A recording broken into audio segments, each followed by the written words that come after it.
এই মুহূর্তে আমি আছি Bagnan MLA Bagnan food festival, যেটি এবছর দ্বিতীয় বর্ষে পদার্পণ করলো, যেখানে পিঠেপুলি উৎসব ও কৃষি পুষ্প মেলা উৎসব। এই যে মেলা, এই মেলা কিন্তু তারা দ্বিতীয় বর্ষে তারা পদার্পণ করলো।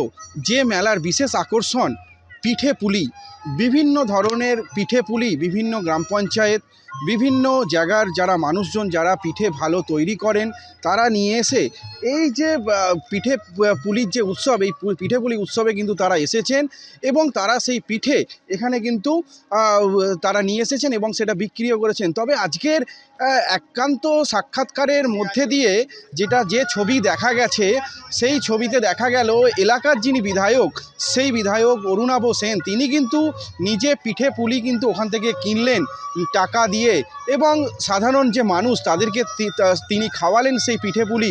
তবে পাশাপাশি একটা জিনিস আমি বলে রাখবো, এই যে মেলা, এই মেলায় শুধু পিঠে পুলিই নয়, সবুজের যে একটা বাতাবরণ, সেই বাতাবরণও কিন্তু লক্ষ্য করা গেল এই পিঠেপুলি উৎসবের মধ্যে।